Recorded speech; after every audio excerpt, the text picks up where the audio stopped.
Warahmatullahi wabarakatuh. Alhamdulillahirabbil alamin. Segala syukur kehadirat Allah Subhanahu wa taala atas nikmat sehat, iman dan Islam. Pada hari ini izinkan Bapak untuk memperkenalkan diri.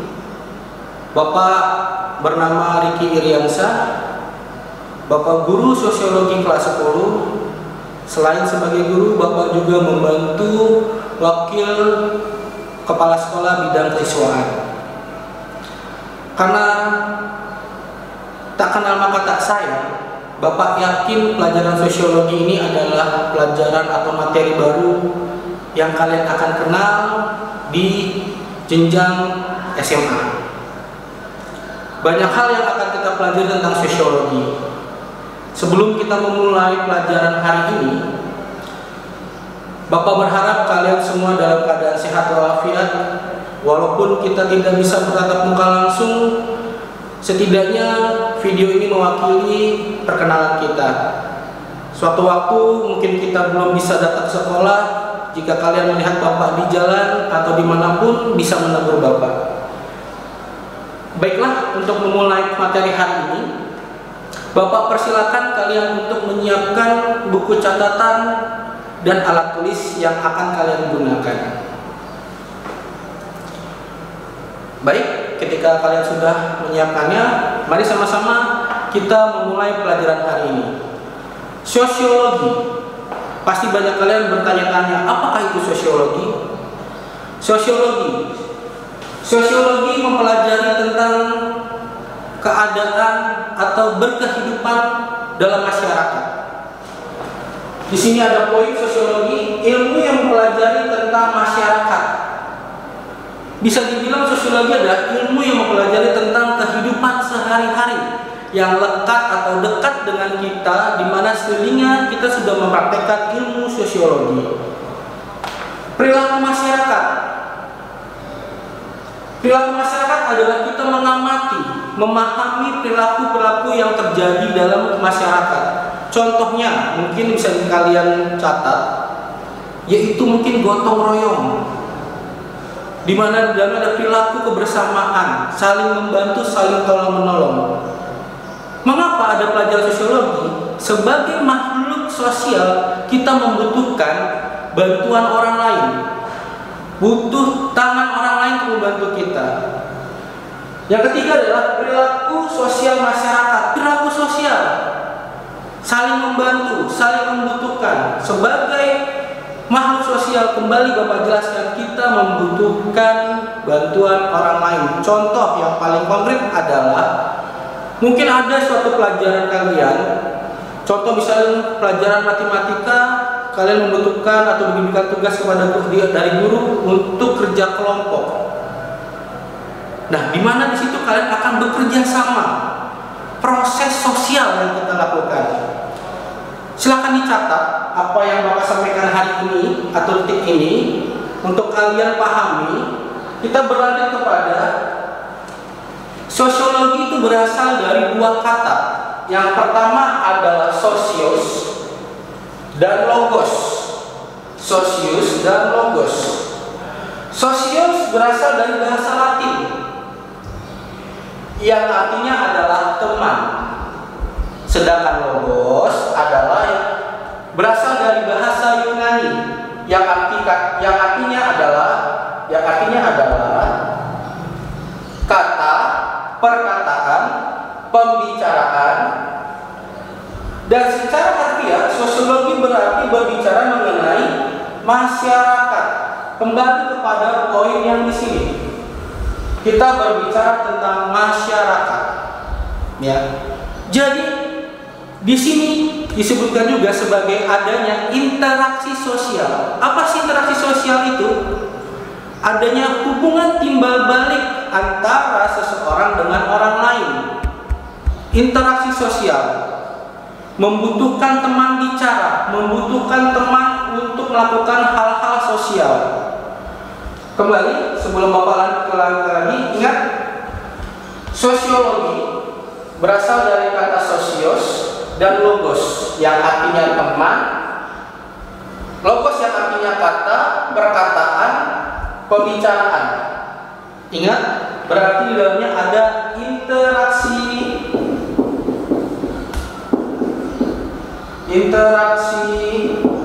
sosial. Oke, jangan lupa interaksi sosial. Interaksi sosial adalah hubungan timbal balik atau hubungan saling membutuhkan hingga terjadinya sebuah perilaku sosial.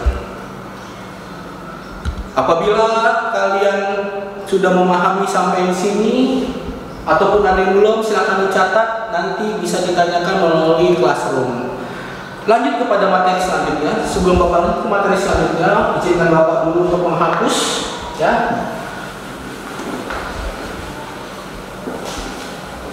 Oke.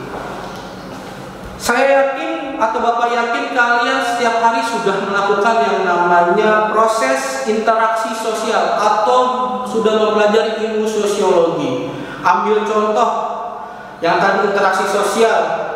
Misalkan kalian sekolah berangkat dengan Grab. Kalian sudah melakukan namanya interaksi sosial. Di mana sudah melakukan hubungan timbal balik, hubungan sosial, interaksi, ada yang namanya pembicaraan, perkataan, sehingga kembali hubungan sosial. Dalam sosiologi berkembang di Prancis. Ya, salah satunya oleh tokoh sosiologi bernama Auguste Comte.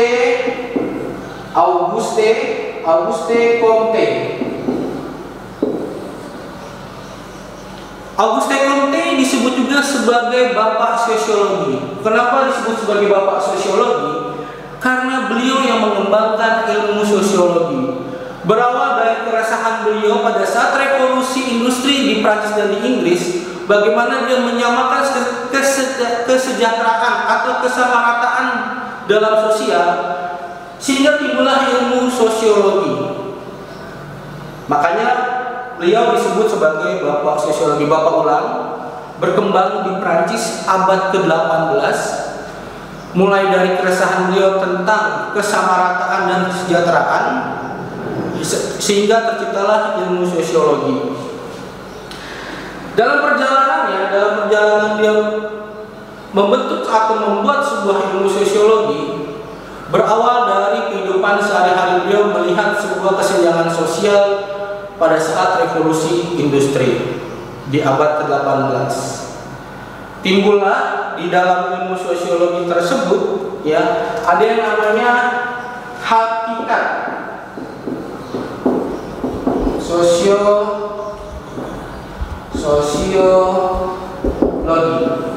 Hakikat sosiologi. Ada berapa poin dalam hakikat sosiologi ini? Ya, ada kurang lebih 7 poin. Ya, kurang lebih 7 poin. Yang pertama adalah sosiologi termasuk rumpun ilmu sosial. Bapak ulang pelan-pelan biar agar kalian bisa mencatat dengan baik dan benar. Sosiologi termasuk dalam rumpun ilmu sosial, bukan ilmu pengetahuan alam ataupun ilmu kerohanian. Mengapa? Karena kembali kita dalam belajar ilmu sosiologi adalah ilmu yang abstrak, tidak terlihat, tapi bisa kita rasakan, bisa kita melihat, walaupun tidak bisa kita sentuh. Contoh, perilaku berteman, hubungan timbal balik kembali, sehingga terjadinya interaksi. Poin kedua adalah sosiologi merupakan ilmu pengetahuan yang kategoris, yang artinya sosiologi membatasi diri dengan apa yang terjadi dan bukan apa yang seharusnya terjadi. Bahwa yang apa yang terjadi bukan seharusnya terjadi.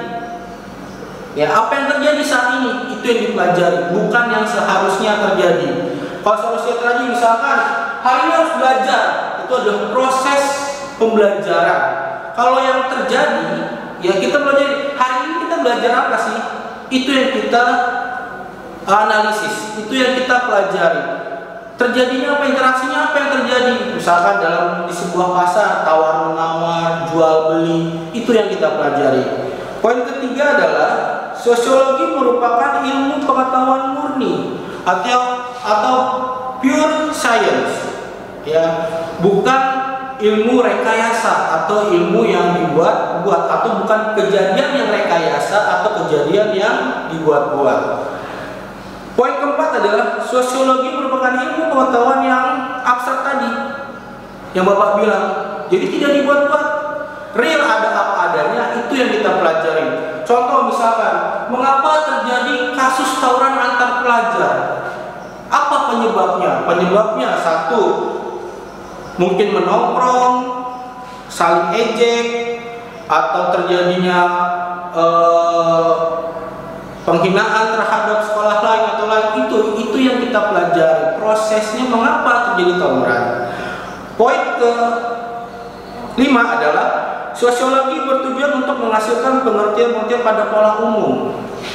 Pengertian pola umum di sini adalah apa timbulnya tercipta dari sebuah kejadian. Yang keenam adalah sosiologi merupakan ilmu pengetahuan yang rasional.